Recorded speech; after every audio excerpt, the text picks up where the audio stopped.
HOF. 3 of the most elusive initials you can possibly acquire. Yes, you can acquire them, although not many do. Today, we've got a guy who did. Fergie Jenkins joins us next on the DLLS Rangers podcast.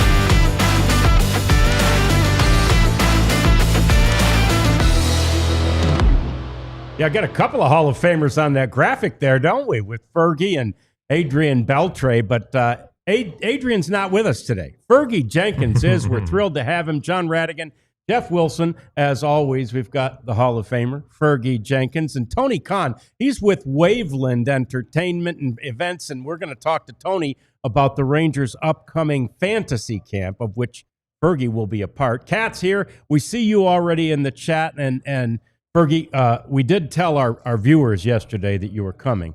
And beautiful. So they've already got questions for you, all which right. I love. Keep them coming. We'll get to some of them if we can. And we might as well start with one. Fergie, All About Sports Zone, wants to know, what was the greatest moment in your professional career? The big one. Biggest moment? Yeah. Probably getting to the big leagues. Yeah. Yeah. I'm 21 years old. The Phillies brought me up from Little Rock in 65 and got a chance to relieve. One of the top pitchers in baseball was Jim Bunning with the Phillies. And I ended up beating Bob Gibson in relief. Oh, wow. Really? So that was really I think an outstanding highlight. And as soon as the game's over, I won in the 10th inning. I phoned my dad and told him, "Hey, guess who I beat, Dad?" Yeah, I would have Bob told him that Gibson. too. No kidding. That's With fantastic. 4 innings of relief.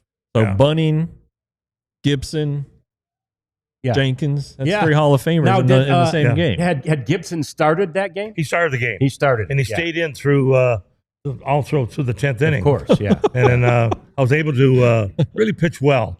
Got some people out, and we scored in the bottom of the 10th. And it was in Connie Mack Stadium. Oh, wow.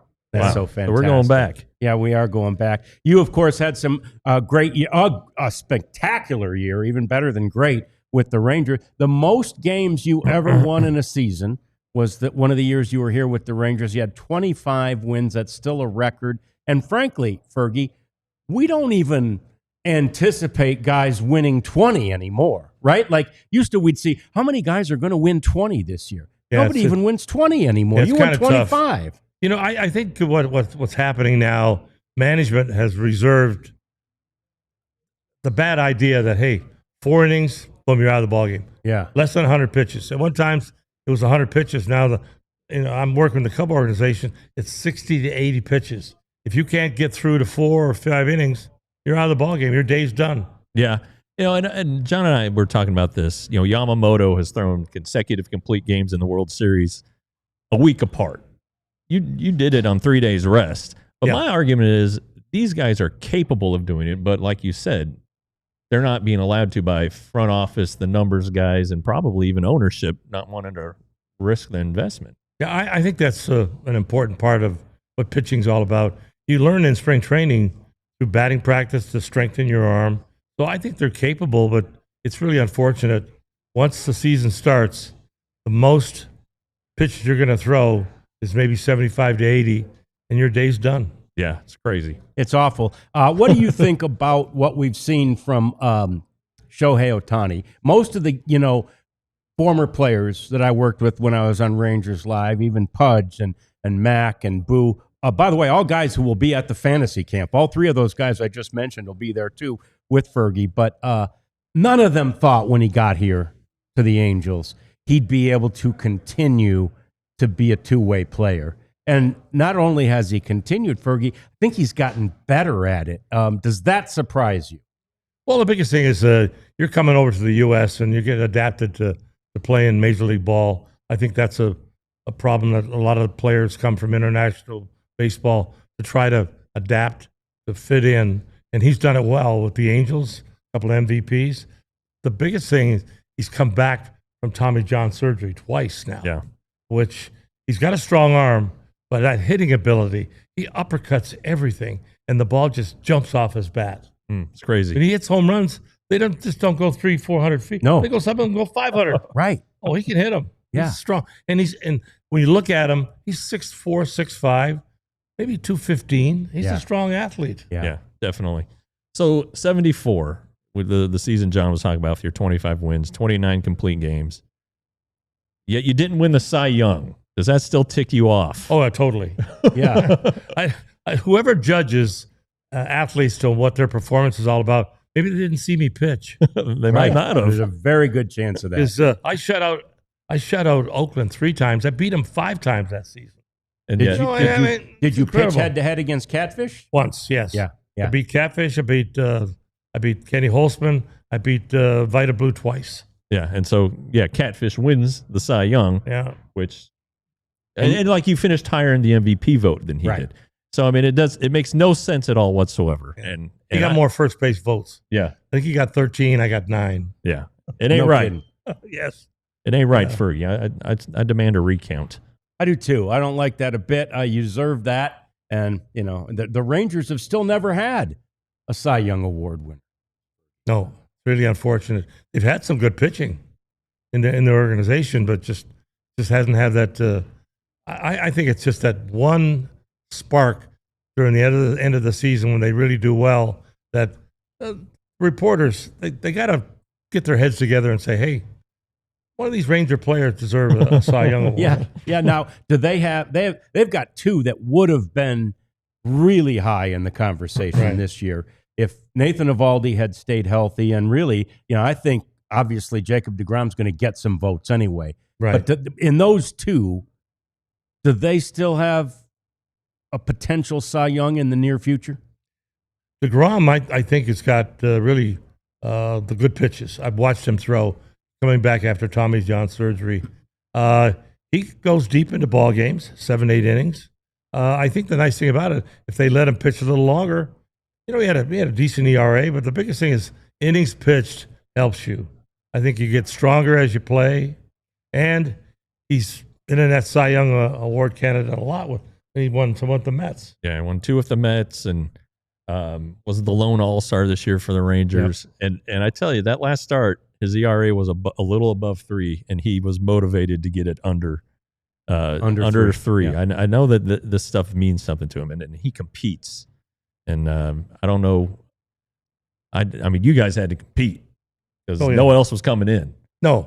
Well, we had a very small bullpen. Yeah. 5 guys, 4 starters, 5 bullpen. Basically 9, maybe 10 pitchers made the rotation when the season started. You might get the extra individual, but the biggest thing is you looked at the relief corps, and if the manager thought that you were capable of staying out there, you stayed out there. Yeah. I had managers like DeRocher, then I had Billy Martin. Yeah, right. He would just walk by me, hey, big fella, we're giving the bullpen a rest. I said, fine, no problem. So that was fun. Talk about playing for Billy. I mean, that had to be a unique experience even in that day. You probably came in knowing his reputation already preceded. Oh, yeah, he was a different manager, no nonsense, and he's got right in your face if you didn't pitch well. Nose to nose, he let you know. And a lot of times it was in the dugout. He wouldn't wait for the dressing room. Yeah. He let you know right away when the inning's over. Yeah. But, he's got that reputation of, I don't know, being an angry manager. But he wasn't angry. But what he did was he tried to find the value of each player. When you played, do your job. That's the kind of manager he was. He got a lot out of that team. That Totally, year, yeah. too. We had a young ball club that we traded to get different players. When we made the trade for Cesar Tovar, a center fielder, a leadoff guy that would get on base, that really helped us. We had Alex Johnson, Jeff Burrows, we had Jim Sundberg, and a few other guys. I mean, but we just had guys that were from different organizations, but we really played well. Yeah. Yeah. That 74 season. Yeah, Sonny, obviously you and Sonny were together. He Yes. really He was a obviously- rookie. Yes, Yeah. right. And- First year in the big leagues, Yeah. coming from Double-A. Yeah. And, what's really funny, he caught the first game when I pitched against Oakland. And before the game started, he came to me, he says, "You know these guys, right?" "Yeah." I said, "Sonny, you just put the right fingers down. We'll beat them." That's all I told him. We end up beating them, I think, 2-0 or 2-1. Yeah, Something like that. Yeah, we were talking before the show about how when you found the slider, developed the slider, Right. it changed your trajectory as a pitcher. How many pitches were you throwing in those days? I had 4: fastball, curveball, slider, changeup, and I take sometimes off speed, maybe a little bit on my curveball, maybe to have it bounce in front. Have guys, the biggest thing now, and I've told so many reporters, check swing. To me, it hasn't hurt the game, but it adds that extra strikeout to a pitcher's repertoire. I average maybe 7 strikeouts a game. I might have got 9 or 10 today. Nolan Ryan would have struck out 8,000 hitters. Yeah. Check swing. I mean, it's just part of the game. You get in a game, you might see 5 or 6 check swings. Sure. Yeah.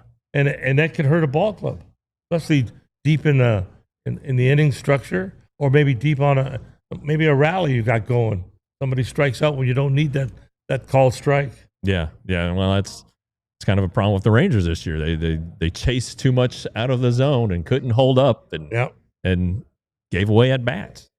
How much baseball do you watch these days, Fergie? Do you watch keep a pretty good eye on the Cubs and the Rangers? Yeah. Well, those two teams, especially the Cubs. I still employed and work for the ball club. I get back to Chicago quite a bit. And then the Rangers will invite me on special days. Depends on the situation. But to watch them play and to see who can do what, it's nice to watch that, especially in the pitching aspect. They've had some good pitching over the last couple of seasons. So, and if they stay away from injuries, that hurts the team. A guy will have a bad hamstring, or he gets hit in the hand, and you lose a whole month. And now you've got all these different injuries to ribs, hamstrings, backs, obliques. Yeah, Obliques. That's the biggest that's thing. the new one, right? Yeah, I believe it's from lifting weights. Could be. Maybe. Yeah. But hitters get them from swinging too hard. Right. Does it seem like there's more injuries now than when you played? Yeah, there wasn't any pitching injuries like Tommy John when I was performing. Guys might have tight shoulders, but nobody thought about Tommy John until the actual Tommy John had the surgery. Right. Yeah. And now it's just an occurrence all the time. All Tommy the John. time. Yeah. All the time. You can't put, Keith Meister says you can't put a V8 into a Volkswagen Bug. You can't put this 100 miles per hour into an elbow because it's just not built to do that. Right. And I've tried to tell younger guys, especially in spring training, you have to downspeed some of your breaking balls. Sure, you throw the ball 95 plus, but the breaking ball should be in the 80 range. Yeah. And the changeup is even more, maybe 79 or 80. But you can't maximum speed every pitch because that's how you're going to hurt your arm. Right. And that difference in velocity is part of the key to it, isn't it? Oh, yeah, totally. Yeah. I mean, it's just 1 or 2 feet speed limit or the speed limit or the I guess the distance between fastball and slider and curveball to the hitter. Yeah. Mm-hmm. Yeah. And so your wife, Kathy's here. You said she watched the whole game the other night. You Yes. didn't stay up for the whole 18 I stayed up till midnight. She stayed up till 2 o'clock. Well, that's And then baseball. Freeman hit the home run. Yeah, it's tied in 2-2 in the World Series now, and you're from born and raised in Ontario, not far from Toronto, but of course Right. there was no team in Toronto when you were growing up. Have you found yourself rooting for the Blue Jays, or is it a team you're even interested in? I'll tell you an interesting story. When Joe Carter was in the Cub organization, we roomed together in spring training of '84. Okay, And then he got traded to Cleveland, then went to Toronto. I started following him because he was such a good athlete. And then they started surrounding other good ball players in Toronto, and they had a chance. They won 2 series, in 92, 93. Because of the fact that they play in the Dome, when I pitched against Toronto, we were in the CNL Stadium. Yeah. Sure. Which was a football ballpark. Yeah, it was awful. Yeah. AstroTurf. Terrible. Yeah, that's But And that- freezing cold, right? They're I at the mean, Rogers Center now, Yeah. which is a pretty nice stadium. yeah, it's nice. And to Jeff's point, wasn't the old ballpark exhibition or whatever it was called right on the water too? Right. wasn't it? Yeah, it was, that's where they played CFL football. Yeah. And it was cold early in April and cold in September. Yeah, I bet. Imagine what it'd be like in late October if they were going to Oh, be if they playing were there playing this there? weekend. But I mean, anyway, they're hadn't not. snowed yet, but it could. Yeah, that's right. Fergie Jenkins is the guest, and you have a chance to play with him. Stay tuned because we'll tell you how that can happen next. It's the DLLS Rangers podcast. And it's time for you to get those hockey tickets, man. The Stars are back on track. The Stars have won a couple in a row, and they're fine. We knew they were going to be. Even one of the games they lost, they basically played better. So the Stars are going to be fine, and you are going to love being at a Stars game, and you can get those tickets at Game Time. Game Time's such a great app. You can go there, and you can actually see the seat that you're going to buy. And as I always tell people, Game Time, we're not just kidding. Get them at Game Time if you can, because the prices will come down just a little bit as you get closer to the game. There are affordable tickets available, though, all the time if you want to plan ahead. Go to the Game Time app. Use the code DLLS. You have to establish an account that way. You use the code DLLS. They're also going to ask for your email, which is nice, because then my friend Nicole will be emailing you. Yep. And Nicole's a great person. I love her to death. And you will too. DLLS, $20 off your first purchase. Yeah, all these games are played at night. That leaves plenty of time for you to get up on November 9th, the morning of November 9th, and participate in the Rangers 5K. It is 5K season in DFW. I wouldn't want to run a 5K today with that wind, but the weather for the 9th, I'm pretty sure is going to be spectacular. And the best thing about it is you get to end the 5K inside Globe Life Field. Roof, whether it's open or not, you're going to be sheltered from the elements. So it's great. And you don't have to be a marathoner. You can just be a regular Joe like me out there running to burn some calories or, get rid of what you did the night before. Whatever the case may be, you need to go to this event. Unfortunately, I'll be out of town, but I would be there if I wasn't. And registration closes this Sunday, November 2nd. So run over to globelifefield.com/5K to secure your spot today. That's globelifefield.com/5K. All right, so this is the moment where we let you know how you can take the same field with Fergie Jenkins and Pudge Rodriguez. There's two Hall of Famers. You've got Steve Buechele and Mark McLemore, and you've got Pete Incaviglia, and let me consult the list because I don't want to leave anybody. Darren Oliver, our guy Darren. Ruben Sierra is going to be there. So many great former Rangers players. This is going to be a great camp. It's sort of put on by the Waveland Events Group, and that's who Tony Khan represents. And Tony, this is just a great opportunity for the average Joe to get out on the field with literal Hall of Famers. It really is. Once you walk into a locker room for the first time and you find your locker with your uniform hanging there, your name on the back, then you find out Fergie's locker right next to mine. Yeah. Or Darren Oliver, any of the number of players. There's a period you have to go through when you have to let the awe wear off.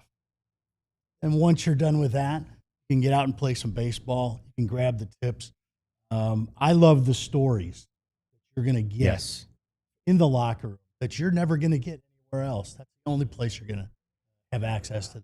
Yeah, and Fergie, you've done these type of camps with the Cubs, right? Yeah, Randy Hundley put them on starting in 83, which, when you think about it, well over 30 plus camps. And then Texas Rangers did a few. I did some of the Boston Red Sox. And then an individual I know that lives in Columbus, Ohio, Mike Tallis. That's just a tip for Mike. He did 35 camps. Wow. 35. That's incredible. As a participant? Yes. Well, the biggest thing is he's one of the sponsors. But the biggest thing is it's a 4-day camp. You have batting practice, infield, I mean, they're showing you what major league players go through for a short spring training, but you're getting yourself in shape to play, and then you play double hitters every day. Wow. And you said something that's very important. Don't just show up. You got to do some work beforehand. Oh, I think that you have to do a little work. Getting a stationary bike, do a little jogging, and for sure, if you got an opportunity to take a little batting practice on your own, do it. Absolutely. That's a great idea. How do you feel like when you face off against just a 50-year-old guy who paid the money to be there? Do they most of them seem sort of a little nervous. Yeah. They forget to put their batting helmet on, go up to the plate, that type of thing. Yeah. And we have kangaroo court. Guys do a lot of odd things. We kind of find them. But as Tony mentioned, the awe of coming in the locker room and there's a nameplate with your name on it. Yeah. And that's where you dress. And after every game, your underwear is cleaned, your uniform's clean, your spikes are polished. I mean, it's just like the big leagues. Yeah, I mean, you're getting a uniform, personalized uniform. The equipment's provided, or a lot of it is. I mean, Tony, how did this come about with the Rangers? Because this is something, like Fergie said, they hadn't done in a while. Yeah, so my partner and I, Carl Marquardt, we brought this back for Cubs fans after we hadn't had one since 2020. We had great success with that, and I live here in Fort Worth now. Rangers were the natural. My partner had been to over 20 camps as a participant. I've done 11 camps as a participant. So we know there's a lot of value in it. There's a value in it with getting to know players like there's another great value in it because you're there with like-minded people. Everyone's there for the same reason. All walks of life, but everybody wants to go there and do the same thing. You make great friends, myself, all over the country. When we contacted the Rangers, they were ready to go. They wanted to bring this to the fans here, and that's what we want to do. We want to give the fans of the Rangers that same opportunity to have that. Yeah, and I think a big deal that it's in Surprise. It's in Arizona. It's not just down the street at down I-30 at Globe Life Field where you've probably been 100 times. This is a place where a lot of people maybe haven't been or will be going for only the first or second time, but definitely the first time where they're going to be able to step onto the field. Yeah, it's great. You know, guys get their locker room open 7 a.m. Batting cages are there. Guys get dressed, they're having their coffee, getting their ready for the day. You have a meeting in the morning. You get out and practice. Play 2 games a day. You have lunch between the 2 games. After that second game, everybody's in the locker room having a couple of beverages. Yeah, and that's where the stories are. Sure. That's when everybody starts to, really let loose, and they talk about the great things that happen to them in their careers. And you're just sitting there absorbing everything that they're putting in front of you. So a lot of guys don't leave the locker room until 6 o'clock. So you're talking about 11-hour day. Yeah.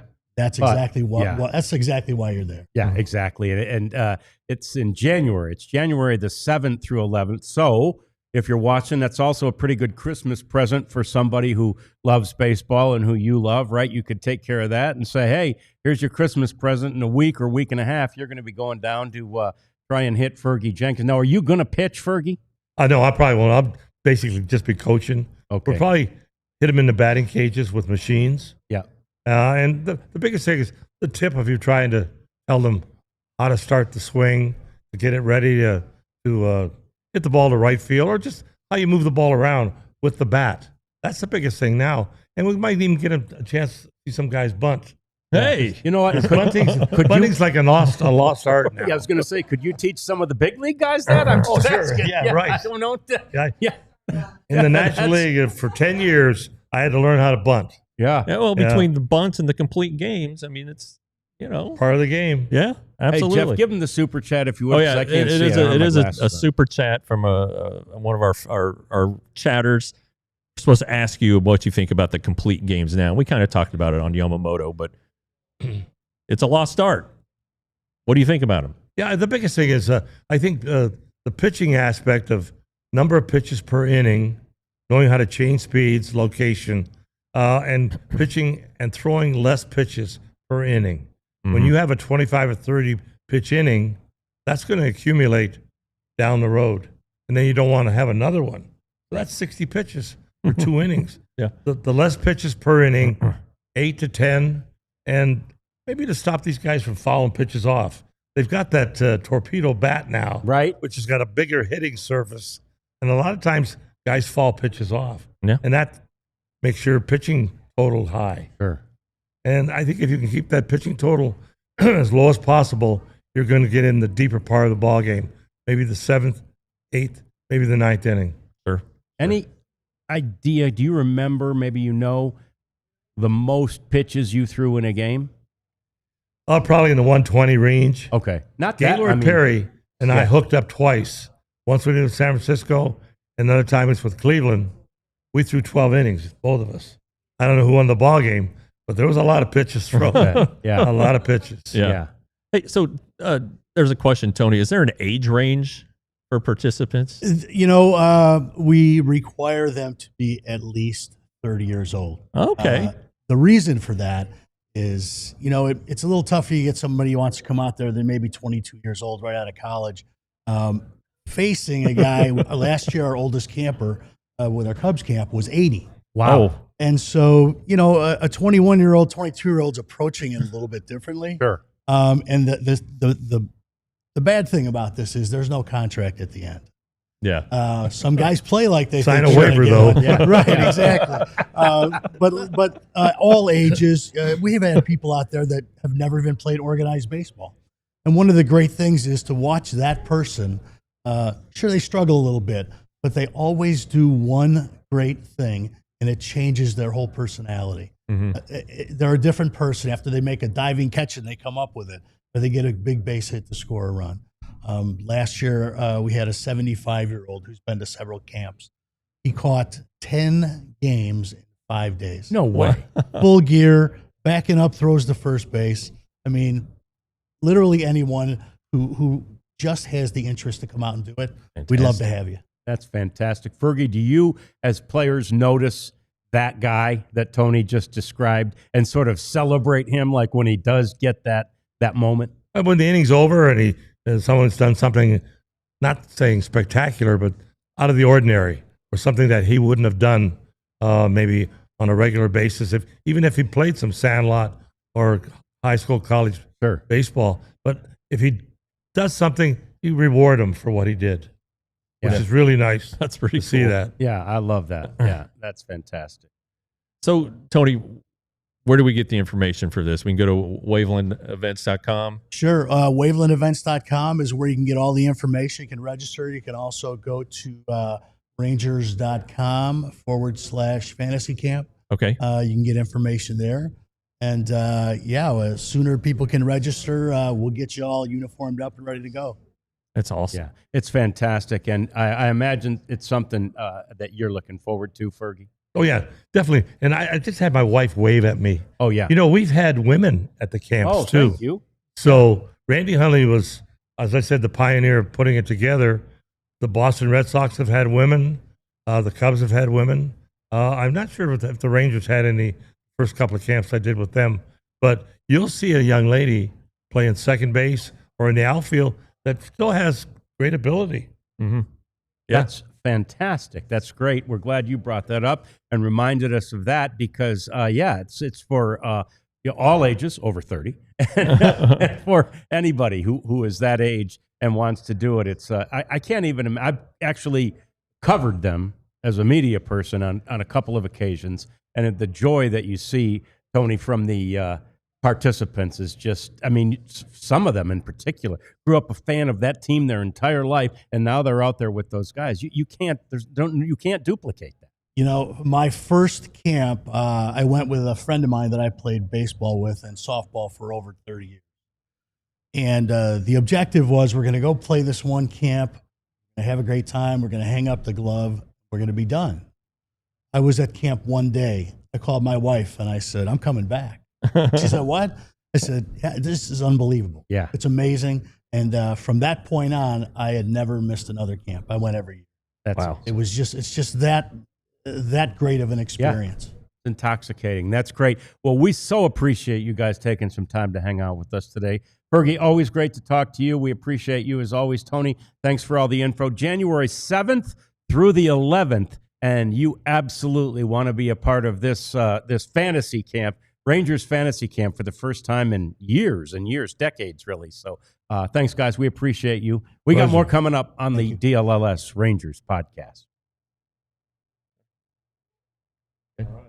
Hey, we want to tell you about the Supporters Club. Yeah. It is an awesome opportunity for you to support us, to help us, to hang with us. Yep, hang with us, because what we do is we make videos and do some behind-the-scenes type stuff, and we show it to you, the supporters, on our YouTube channel. So join that Supporters Club today if you would. You might even get to see a behind-the-scenes shot of Fergie signing our wall of autographs. We've got a few Hall of Famers on there, but now we've got the Hall of Famer on there, Fergie Jenkins. So anyway, that's all part of what we do for you with the Supporters Club. You can also get all those cool emojis down there on the bottom right-hand corner of the screen, and you will get the sicko level stuff that's out there that's available, and that's just for you if you join the Supporters Club. 2 levels from which to join. There's the $5 and the $15 level, so it's a super easy and relatively cheap thing to do. We encourage you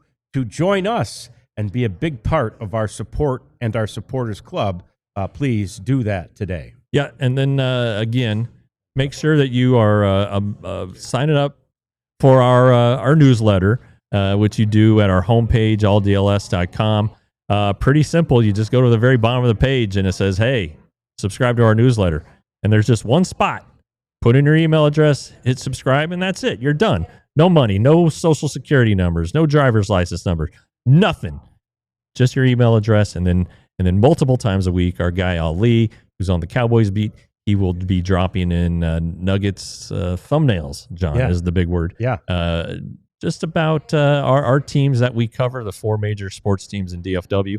And then he might drop in something like he did the other day with the, which team are you choosing? And of course we went with the Jordan-led team because, well, he's the best at everything.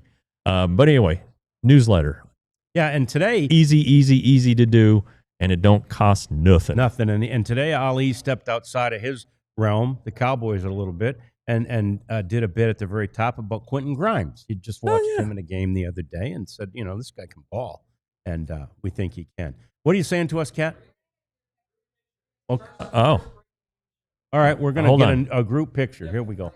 We're going to stand up. Yep. Okay. Oh, beautiful. Here we go. Here you go, watching live as we do a group picture.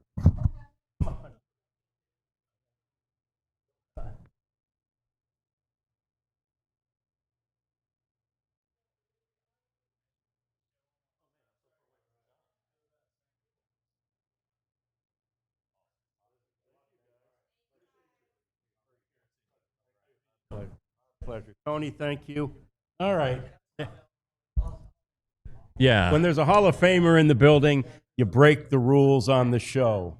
I don't know if we're going to be allowed to cuss, but we can. No, we still can't cuss, but we can break some of the rules. So anyway, what a thrill. It's always so much fun to hang out, with a guy like Fergie Jenkins. And, any former player is fun, but Fergie's fun. The most amazing thing about that is that Fergie, in less than 2 months, turns 83 years old. Yeah.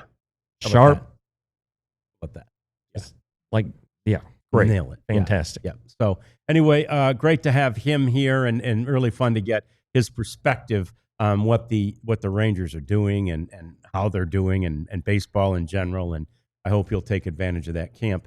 Meantime, let's talk about what's happening with the team. First and foremost, Jeff, that the Players Association has released their award winners, and not surprisingly, and I think this will, Sporting News has already said it. Now, the Players Association, Jacob deGrom is your American League Comeback Player of the Year. Yeah, I don't think there's any surprise about that with what he did and how well he did it. And yeah, there were some hiccups along the way, but for a guy coming back from Tommy John, first full season, pretty darn good. And again, I think he feels like more good things are ahead this season when, not as tight a leash.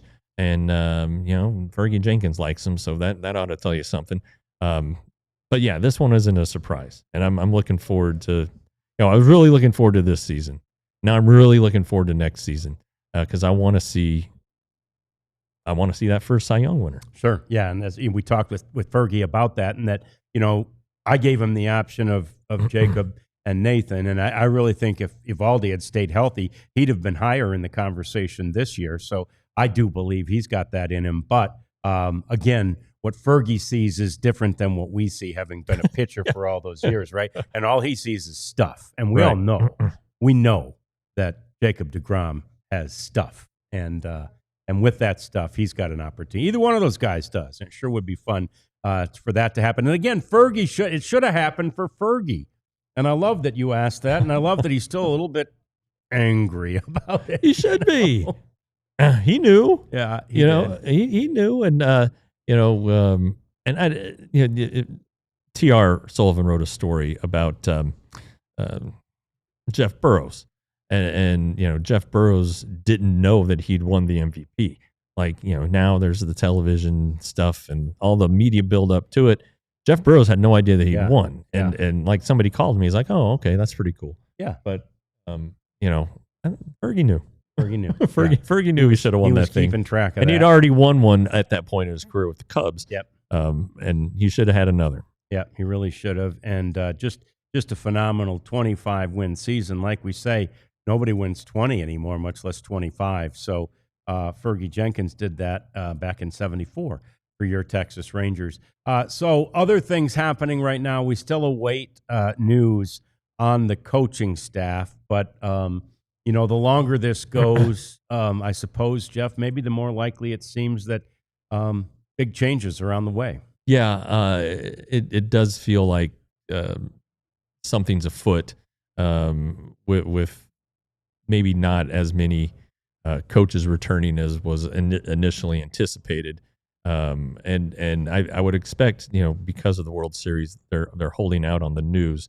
But I think some things are taking place. It's just a matter of pinning those down from a reporting perspective. But I think there's going to be a little more change than was initially anticipated.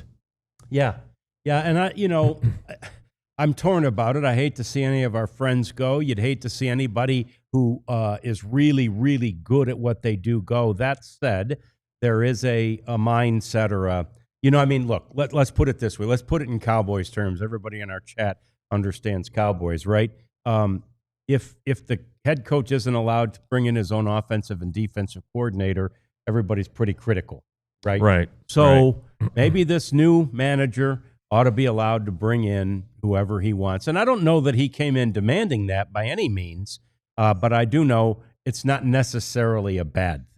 Yeah, there is some thought to it. Like, all right, if this thing's going to work, and Skip said it, I think when we had him the day of the press conference, like, I got to trust these guys that they're going to say exactly what I want to be said, and that they're going to carry my messaging to the players exactly how I want. And I'm not saying that, Bobby Wilson wouldn't have done that. Right. But apparently there wasn't a fit there. Because of one of the first things that Chris Young said after the season, before the Skip thing was announced, is that all of our coaches are in good standing, and we expect many of them to be back. Okay, well, what's many? Is many slightly more than half? What's your definition of many? When I think of many, I'm thinking like 7 of 9. Yeah. And I don't know if that's going to happen or not. So we just got to wait and see. It's not a lack of effort on my part, believe me. I'm trying to find this stuff out. So we will find out, and I bet that there are going to be some fans who are like, why is that happening? Yeah. That doesn't make any sense to me. And that's something that eventually will have to be answered. Yeah, and that's why we're here every day, because when it does happen, we'll have the opportunity to chat with you, and we'll have been somewhere and asked a few questions that that will hopefully answer those questions that you might have as this continues to evolve. But in the meantime, no news is not necessarily good news, but it's not necessarily. Hey, wait, bad we had news. another super chat. Oh, hello. From Super. True Texan yet again. Oh, good. He loves Fergie, Nolan, Burt, and Gaylord. Oh, Hall yeah. of Fame pitchers who all pitched for the Rangers. Yeah. And but only Nolan is the wearing the Rangers cap from those four. But yeah, great pitchers, workhorses. Well, Nolan wasn't a Cy Young winner, but Cy Young winners in that group. Yeah, Hall of Famers. Yeah, and I love that story that Fergie was telling about pitching against Gaylord. You know Yeah. what I mean? They both went 12 innings, and I'll bet you if we go back and look, Fergie had a season of, had some games of more than 100. Oh yeah, yeah. He said, I think about 120. I'm pretty sure Nolan was up over 200 a couple. Yeah. And one thing, Fergie, when you kind of look at his career stats, he didn't strike out a ton of guys. No. So, and as you were listening to him talk about, the need to be efficient in every inning, if you want to have a complete game, you got to be efficient. You can't have these 25 pitch innings. You get the sense that was Fergie's deal. Be around the plate with your best stuff and let him try to hit the ball. Yep. Because again, the batters always have the advantage. Or I'm sorry, the pitchers always have the advantage.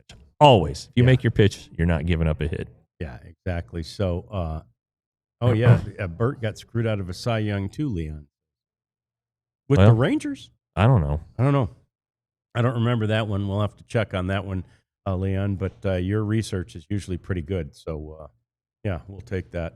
All right. So, other things happening with the team right now. Obviously, they are beating, the bushes, if you will, through their pro scouting, in particular, trying to determine their targets. Now, we know, and we're going to talk more about Game 4 here in the next segment, but we know, based on last night, that the World Series is going until at least Friday. Yeah. And that's cool. But it means that, it's not like tomorrow morning, theoretically, guys got to hit the ground running and start doing stuff, because that 5-day window doesn't begin until such time as the World Series ends. And then that could also be Saturday. So we'll see how that goes. But right now, there's no doubt, Jeff, that the Rangers pro scouts and everybody, even though they had the meetings last week, they're all putting their heads together to try and determine what's the best course of action. We started talking about the guys yesterday that would be the spaces, the openings on the 40-man roster that are going to be. There's a lot of them, which means there's a lot of opportunity. And again, not necessarily for, the Pete Alonsos and the Kyle Tuckers of the world. Yeah. But for guys who can help accomplish what the Rangers are going to try and accomplish. Yeah, and I'm kind of, as you think about all these things they could do and what they've done in the past, it seems like I wouldn't be surprised if they took a swing at a big free agent. Okay. I bet they have a plan that involves potentially landing a big guy. Now, I don't know which big guy that is. Maybe it's Kyle Schwarber. I'm spitballing here. Who's the biggest pitcher out there? Name in free agents. Well, you know what, John, you put me on the spot here. No, too. But the fact of the matter is, because last year, like the Fried thing, they took the shot at they took the shot at Fried, and that was a little really that's interesting. And then you go and you think you've heard smatterings of things like, oh no, well after the fact they were in on so and so. I would think that like they've always liked Dylan Cease, right? Okay. They thought they had acquired him before 2024, in the spring of 24. They thought they had struck a deal to get him, and it didn't happen. Now he hasn't had great years, not bad years, but not great years. Then you have Zach Gallen. He didn't have a great year, but he had a pretty good little second half. Yeah. Ranger Suarez, the lefty from the Phillies. It's not like this bunker crop of starting pitchers. I'm not sure there is that guy among. There's the not pitchers. the 10-year or 8-year contract guy. Now, maybe the market will dictate otherwise, but Yeah. I just think that they may take a swing, right? Just get a good shot. Yeah, I saw the Rangers might take a shot at Framber. Nope, that's not going to happen. You are correct. Yeah. The Rangers will not do that. No, I don't see that happening either. Sports Zone, we appreciate the thought. I don't even think the Astros are going to take a shot at Framber. Somebody will. Yeah. But it's a man. Again, you got to be careful. There's a headache with that Yeah, one. you got to be careful who you get into bed with on some of these deals, and that may not be a great choice. So anyway, those are some of the things the team is working on right now. We are going to talk about Game 4 of the World Series and a little preview for Game 5 as well. Coming up next, it's the DLLS Rangers podcast. And if you haven't yet, just go ahead and do it. Become a diehard so you can get access to all the things that are going to be written and have already been written because, yeah, you have access to some of those too that are behind our paywall. It's relatively cheap, $79.99. Become a member to become a diehard, Oh, as hey-o. the shirt says. Yeah. So, you should become, you could get this shirt even once you, because you get a free shirt once you become a diehard. You could get this shirt or any other one. But it's a great value. And the stuff that our guys are writing, the stuff that I have a feeling Jeff's going to be writing, this is stuff you really want to get. And the only way to get it, if you're not already a diehard, is to become a diehard. You get 20% off all of our events, 20% off any future merchandise we buy, which we hope you'll buy a lot. And it's a great value at $79.99 to become a diehard. Yeah, and you get a free shirt, like John said. But also, and I'm pretty excited, I'm not excited that it's chilly outdoors. However, I am excited that I get to be wearing my sweatshirts again. Yeah. So here's my DLS sweatshirt, one of 2 or 3 that we have, one of the 2 that I own.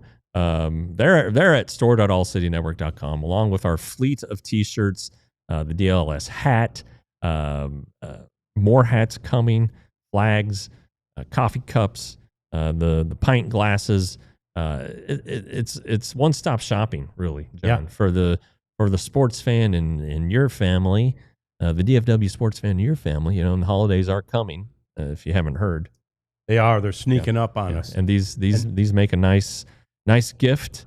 They're quality items, and you want to keep wearing them. Plus, that you're part of a cool club that not a lot of people, but a growing number of people are joining. Yep, they are, and we want you to join too. And along the lines of it is cooler, so I whipped out a shacket for the first time all year. I noticed it. And I'm sweating. I'm not kidding you. I'm sitting here sweating. I'm like, holy crap.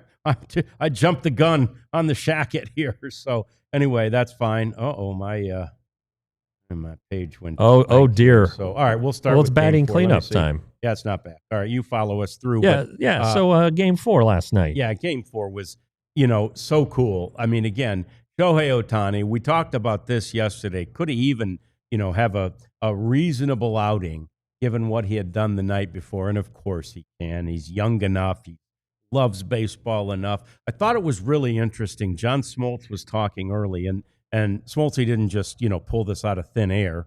Smoltz was saying that Shohei is most happy and most comfortable and most at home on the mound on a baseball field. He loves hitting. Yeah. But he is a pitcher. And I'm sure that Smoltz has had that conversation with Shohei. He loves being out there. And it really did show yesterday. I mean, he had a really great outing. Again, always an easy second guess to say they left him in too long. But other than the one swing to, the one pitch that and the mammoth swing by Vladimir Guerrero Jr., he pitched a great game. He pitched into the 7th inning, Jeff. Yeah. As I'm looking back through my memory about the Rangers' pursuit of Ohtani, it was always he's going to be this great pitcher. It was almost like the hitting was, I don't want to say an afterthought, but they weren't counting on the hitting. But it seemed like, as I recall, they really thought this guy is going to be a fantastic major league pitcher. Yeah. And he, he is. But like Fergie said, 2 Tommy Johns. He's been interrupted a few times for significant stretches because of a bulky elbow. And whether that's because of his workload in Japan before he came here, he didn't pitch in Japan long, so I don't know if that's the deal or not. But also the changes here. The ball's a little different. The season's longer. The pitching schedule is more condensed. The travel is harder. All those things that Japanese players have to deal with, and it seems like just about all the Japanese pitchers come here and get injured, whether it results in Tommy John surgery or not. It just seems like that's just part of the deal. And now he is this unbelievable player, which he was before. Unbelievable hitter who, has a ton of power. He's just frightening at the plate if you're the opposing teams in a short series. But the Blue Jays did a good job with him yesterday, both at the plate and then, you took advantage. And you do wonder about the 7th inning. It's like, how many times had he gone there this season? Right. But also, game 3, everybody pitched. True. And so True. who was available? True. This is, and you still have to manage game 5 because this is the only time these teams this postseason have had to play 3 straight games. So what are you going to have for game 5? Frankly, I think you worry about winning the game in front of you. I agree. And but maybe you do kind of look ahead just because that's the nature of managing. But Sure. The series is going back to Toronto. Anything can happen. You've got Snell, who I would expect will be sharper tonight. Sure. Against Yasevich, who's been a great story and a lot of fun. But this thing's going back to Toronto. The Blue Jays are in it, and good for them for getting the best of Ohtani last night. Yeah, and to your point about managing the game for today, managing the game that's right in front of you, and that point about playing 3 games in a row, when you count Monday night, they're actually playing 4 games in a row. You're right? You're right. That's 2 9-inning games on Monday, a 9-inning game last night, and a 9-inning game today. And then, but going back to that 18-inning game, that as much criticism as John Schneider took for some of the moves he made, I just thought he was managing this game right now. Of course, not expecting it to go 18 innings, right? And so you go, I got to go do this right now, and it didn't work out for him. But I loved what he said after the game. He said the Dodgers didn't win the World Series tonight. They won a game. We're not going to be bothered by this, and clearly they weren't. And the Blue Jays showed up last night, and the Blue Jays did what the Blue Jays do. I think Shohei needed 6 pitches, maybe even 5, to get the first 2 batters in the top of the first inning, right? Uh-huh. And I'm like, oh boy, his pitch count's gonna be low, and blah blah blah. And it ended up, the Jays got 2 on before the inning was all said and done, 1 via walk, and next thing you know, he threw 20 pitches. Right. And that's what the Blue Jays do, right?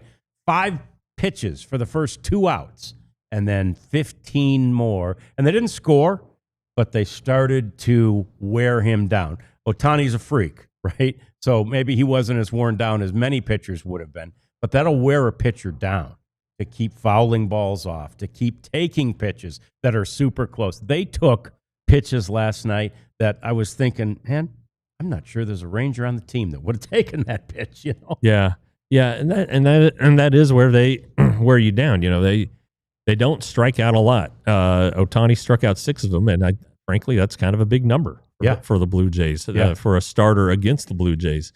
So he was good at times, but this offense, man, it's so pesky, and they just put the ball in play. And you were Fergie talking about the long innings and all the foul balls and all this stuff.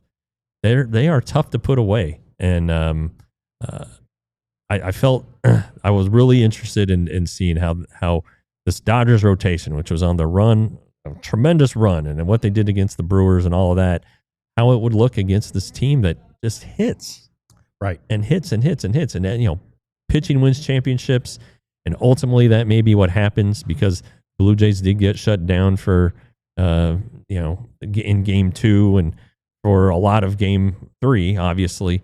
but still scored 5 runs and lost. But the point being, it's hard to keep this group down. Yeah, it's amazing what they do offensively.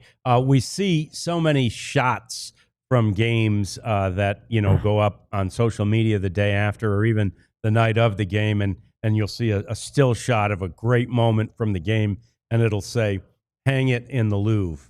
And a couple thoughts about that. One, I ain't hanging nothing in the Louvre. Apparently, crap gets stolen out of that place all the time. No kidding. Jeff. I'm just saying, I'm not hanging my prized possession in the damn Louvre. But second, so I don't know what the equivalent in Canada is to the Louvre. It's probably could be in Toronto, could be in Vancouver, could be in Montreal. Whatever their great art museum is, I'm sure they have one.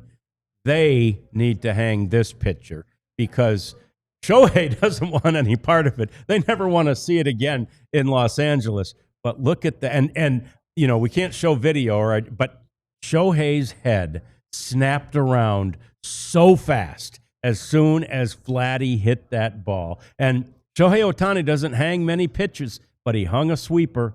And boy, Vladdy made him pay. Look at that picture, Jeff. Hang that in the damn Canadian National Art Museum that doesn't get robbed all the time. That works. Yeah. Yeah. No, there's always great photos. And that's the thing I used to love about Sports Illustrated, the magazine. Yes. They would always have those great photos at the beginning of of every episode. Not the covers, like the shots on the double truck at the front and things like that. Yeah. I'm a big fan of a good photo. Yeah. Photojournalism. There you go. We call it. Yeah. Photojournalism. We're journalists, Jeff and I at heart. And then how into this are the fans in Toronto? Well, we know they're into it, but man, this is unbelievable. Last night, somebody posted, nope, this is not a home game for the Blue Jays. Look at the crowd at Rogers Center and listen.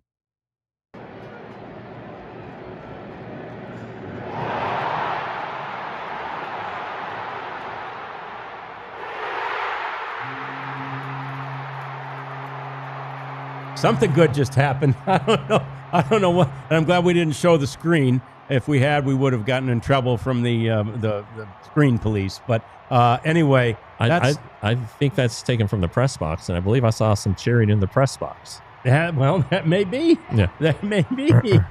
But anyway, yeah, the press box at Sky Dome is in left field. Left field now. Yeah. It used to not be, but not a great spot for it.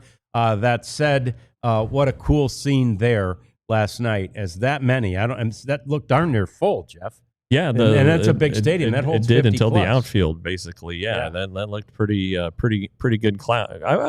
I'd say 30 at least. Yeah, probably 30. It was pretty good. Yeah, pretty good chunk of pokes. Pretty good crowd, and I know that they were enjoying some adult beverages, and as they'll do in Toronto, and it's pretty cool. They're good baseball fans, and it is right now anyway the only team in Canada. So anyway, tonight is that game 5. It should be really fun. Like Jeff said, I think Blake Snell will have a little bit of a chip on his shoulder after what happened and how he just wasn't in complete control of that game, which is unlike the way he's been of late in the last outing. So I think he'll be better. And Yasevich, who knows? I mean, Yasevich's story has been so fantastic. And will the Blue Jays be able to wear Snell down again? Either way, Toronto, Jeff, has the home field advantage for this now 3-game winner-take-all World Series. Yeah, it's a best of 3. Yep, best of 7's down to best of 3, and it's knotted up. So you hope Yasevich, if you're a Blue Jays fan, doesn't wake up. Right. That he continues just going out there and acting like this is the way baseball's supposed to be all the time. And then if the Snell's gonna, Snell has pitched in a big World Series game before. It was 2020 Game 6 here, and he was unbelievable until the Rays looked at their analytics and said, "Oh God, we better get him out," instead of looking at their eyes and trusting their gut. And the Dodgers ended up winning that game and winning the series. So I don't think he'll be unflappable. He won't be flapped. No, I agree. He reminds me of the pitching version of Evan Carter in 2023, right? Like he's just here and he doesn't even realize really where he is. It's just like, keep doing it. Keep doing it. Evan Carter probably had the best month of baseball he's ever had. month and a half in late September and through October into November in 2023. So, and Leon reminds us there was a watch party for Game 5, and it was pretty full, and that's great. Rangers fans, well, they're fantastic too. So glad to be reminded of that as always, Leon. Hope you guys enjoyed the show today as much as we did, chatting with Fergie. Seriously consider going to that fantasy camp. We'd appreciate it if you would, and I know Fergie and Tony would as well. So that will do it for us. We'll be back tomorrow to talk more baseball and, of course, more about the Texas Rangers as we do each and every day right here on the Rangers Podcast. We all silly like the mayor.